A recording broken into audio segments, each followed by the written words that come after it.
inspire.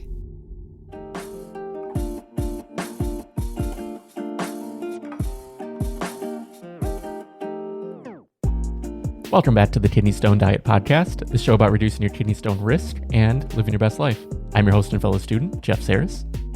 And I'm Jill Harris, your friendly, neighborly kidney stone prevention nurse. I always like that rocker shirt. That's still on the site, right?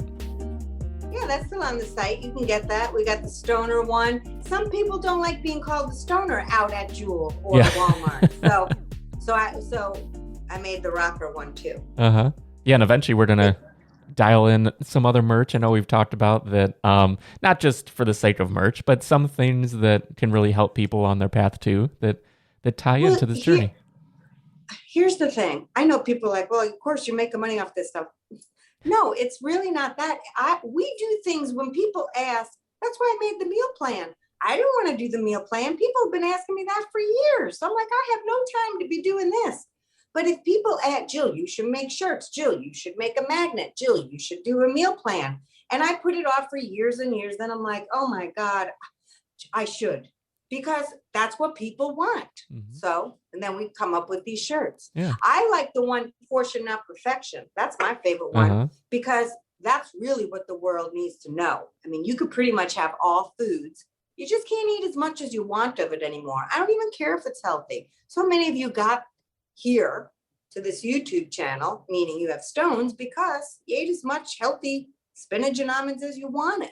Okay, so I'm always going to say portion, not perfection. And it goes the other way too, meaning, Jill, I can't have chocolate chips ever again. Yes, you can.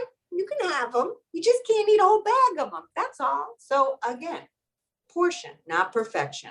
You can eat a wide variety of. Jeff's like, we didn't even ask the question. No, this is perfect. So she's like, what the hell? Jeff is, what the heck is she talking about now? Because I'm just saying, people are always like, I can never have this. Yes, you can, Betty. You can have it. Just don't eat tons of it and make sure you get your calcium every day. Mm-hmm. So just because you brought up chocolate, I have a question. So say it was 100% chocolate versus milk chocolate.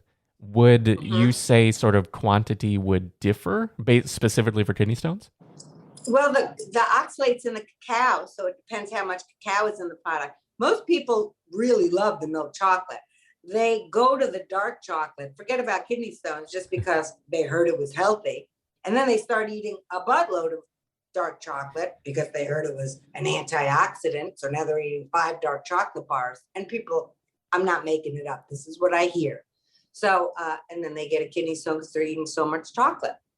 So the dark chocolate would be worse, but that doesn't mean you can't have a square or 2 a day. That would be a great place to put a little bit of milk or non-dairy calcium source. That's fine too. So for my chocolate babies out there who love chocolate, certainly I have all my patients, if they want chocolate, they can have chocolate. You can't eat 5 chocolate bars no more. You like peanut butter? Great. Have a tablespoon or 2.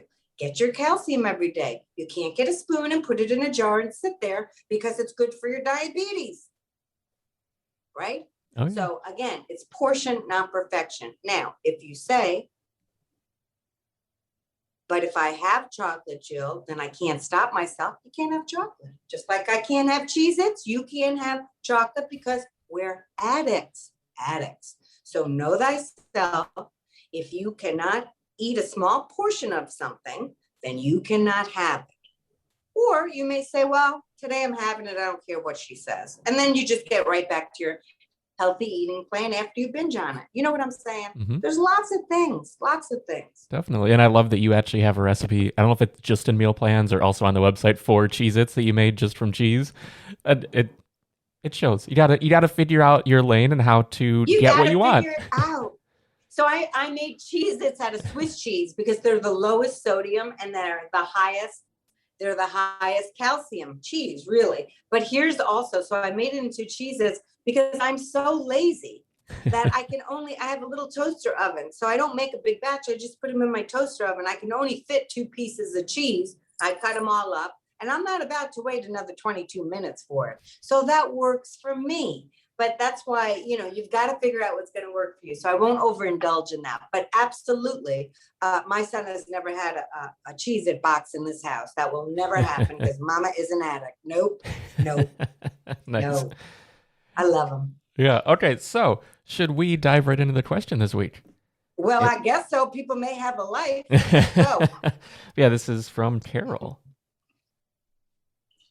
This is Carol from Columbia, South Carolina. I had a question about the difference in oxalate levels of sesame seeds and tahini. So I was wondering why tahini was low, but sesame seeds was so high. So if you could answer that, please. Thank you. Yeah. So it sounds Okay, like, so yeah, it it was a sounds little. like green tea. This is, I think, sesame seeds and tahini. Is that, or Okay, so there was nothing about green tea in there. Okay. so I'm looking at the transcript that we get from these, and it says sesame seeds and panini, which Okay, so within should be we'll go tahini. with that. But you make a good point. I almost feel like we might need to listen to that again. Maybe we talk about both. We talk about. Well, I'm going to. Oh yeah. Yeah. Okay, so tahini and sesame seeds. Tahini is made from crushed sesame seeds. Sesame seeds are high. I can extrapolate that out, although Harvard didn't study them, but we do know that tahini is high. Since they're made with sesame seeds, we can assume that sesame seeds are also on the higher side. What do you mean, Jill? I can't have tahini no more? Jeff, what is it? Here, we have our oxalate app. You can download our version of an oxalate app. Go on kidneystonediet.com start page. So you have the Harvard list right at your fingertips, and you can type in a food, and you can get how much oxalate's in it. So how many? 1 tablespoon is like 16 milligrams of tahini. Is that oxalate? Yeah, for tahini, 1 tablespoon, 16 milligrams. Okay, so sometimes there's lots of times there's lots of foods Harvard didn't study. And so, but they did study tahini. And for 1 tablespoon, it's 16 milligrams of oxalate. So we know that sesame seeds are on the higher side. I believe Carol said he loves sesame seeds. When somebody tells me they love something, that means they're eating a lot of it, typically, or maybe not all the time, but when they do eat it, they're eating a bigger quantity of it. So 1 tablespoon of tahini is 16 milligrams of oxalate, okay? Tahini is in hummus, typically, can be. If you're going to have something like that, it's in a lot of foods. So if you're going to have a food made with tahini, again, it's going to be exactly what it just happens to be what I was screaming about at the beginning of this. Portion, not perfection.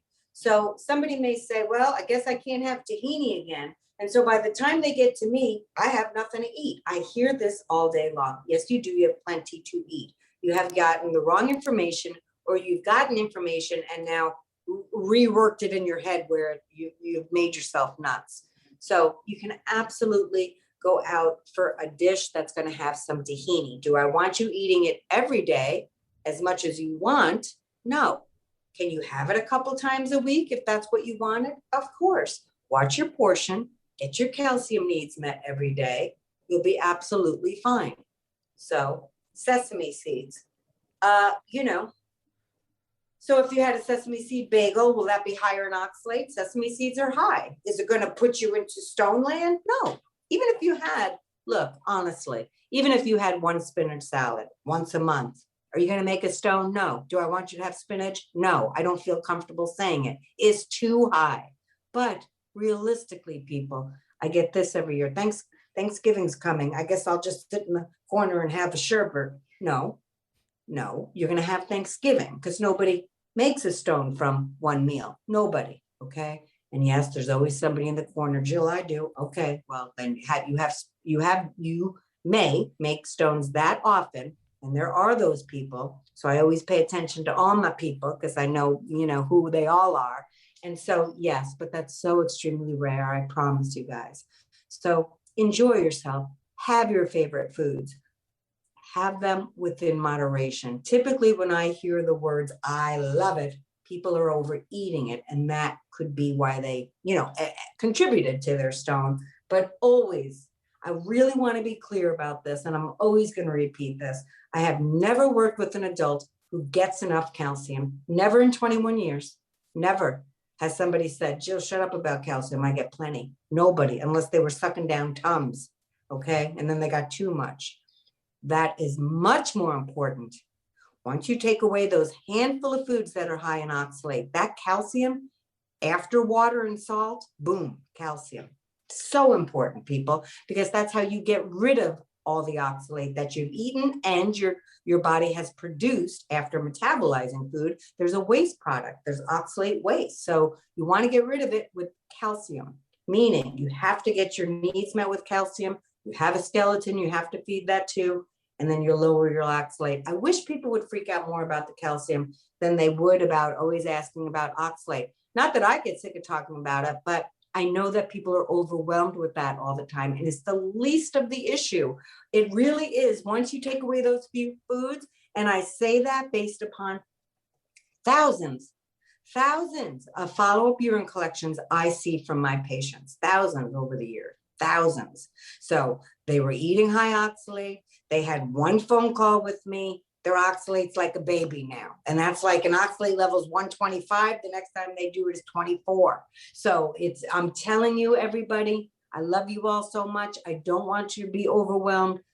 I promise you on this, unless you have malabsorption issues due to a bariatric surgery, intestinal issues like Crohn's, colitis, bowel resections, that's different. But again, handful of people as opposed to the millions of stone formers. Mm-hmm. Yeah, and Does I that think make sense, Jeff? absolutely. And I feel like the sort of the uninformed concern too, when people don't know about it, but they hear calcium oxalate stones. I think people assume consuming calcium is a problem, where yeah, it's such an important part of reducing your risk for them. Well, and unfortunately, a lot of people have been told to limit dairy still to this day. So, there's that as well. So it leads to a lot of confusion. But you're absolutely right. When they see that their stone was a calcium oxalate, and then they call me and we have an appointment and they're like, are you sure I'm supposed to have calcium? Because my stone was calcium oxalate. And it's, this is so incredibly complicated. Stone disease is complicated and it's wearing because we are asking people to do some lifestyle changes, big ones, not for the faint of heart. So it always makes sense that when people get to me, they're distraught and overwhelmed. And I don't say that being dramatic ever. This is what I am dealing with every single day. If you went on my Facebook page and where there's thousands of people, you would see the same. Every time I approve a new member, that's how they start their post. I'm freaking out. I have nothing to eat. I'm so overwhelmed. Day in and day out, decade after decade, this is what I hear. And it's tough to hear that when, if you get the right information and then people calm down, because stone disease have really knocked them off their feet, literally. Once they calm down from all that trauma that they've just been through with their stone disease and the surgeries, the ER visits, all of it. And then they're being thrown all these lifestyle changes, perhaps medications, all of it maybe. It's very daunting to say the least. It's very daunting. Very. Mm-hmm. So I have a lot of compassion for that. Absolutely. So someone who might be brand new, who just discovered they have a stone, where would you say they start? Then maybe this is the first episode they're listening to. They don't really know all that much about like the kidney stone diet specifically and everything. Where would you send them? I would say, well, of course, I'm going to tell them to go to my website. I'm going to tell them to go to two websites. I'm going to tell them to go to my website at kidneystonediet.com and go to the start page, kidneystonediet.com/start.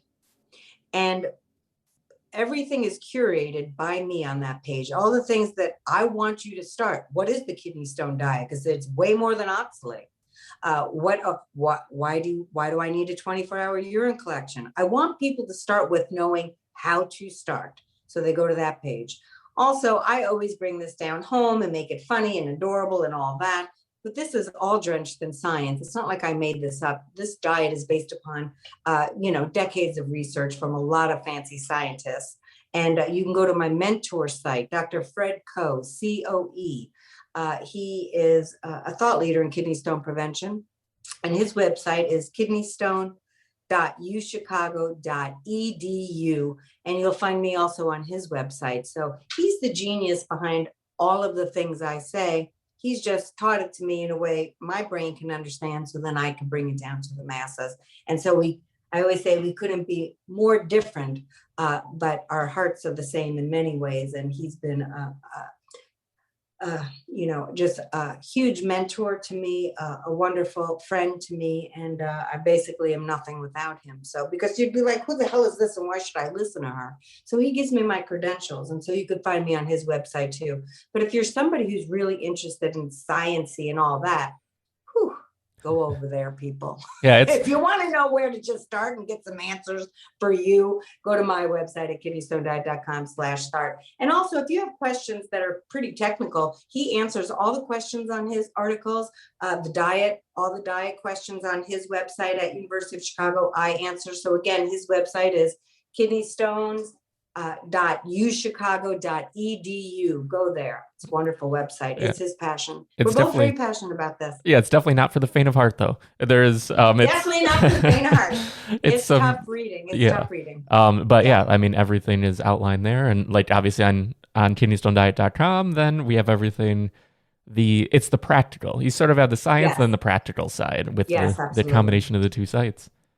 Yeah, and I think that's what makes this work so well between the two of us, right? Because he also sends me his patients, and he is the science guy. So he's like, these are all the things you need to do, and now you need to talk to Jill about how to do those things, because she will teach you how to do them. When our doctors tell us something, it's all good, but then the how has to come into play somewhere. Somebody has to teach how, right? And there's plenty of people that do it, but I'm pretty good at it, I would say. Well, and what you do, I think, is special because you are able to you've crafted it in a way where you're able to spend time with people and really help them, not to diminish it, but sort of hold their hand and guide them along the path. Which it's really hard for like a doctor, or like if you're going in to see a nephrologist or someone, they only have so many minutes. No time. Yeah. Right. So I made sure that I built a career based upon people need time. What's the best, most efficient for me too, that I can give it to them, right? So if diets were easy, again, we wouldn't have over 40% obesity right in this country, and along with all the chronic disease that comes with that. So people need to be taught, they need to be supported, they need to be motivated, they need to be accountable to someone. And that's where I come in. That's my job. Yeah. So I think that's a great spot to wrap. If you're enjoying the show, be sure to subscribe wherever you're listening, whether Apple Podcasts, Spotify, YouTube, and tell a friend, anyone who might need this information delivered to them in a way that's easily digestible. Send them here. It's a good place to start. The start page at kidneystonediet.com. And if you have a voicemail question, you can leave us a voicemail. The phone number is 773-789-8763. Yeah, I think that's a wrap for this week. And perfect. Yeah. Thank you everyone for listening, and we'll see you next time. Thank you, everybody. I hope your summer's going well. Mine is. Bye, Jeff. See ya.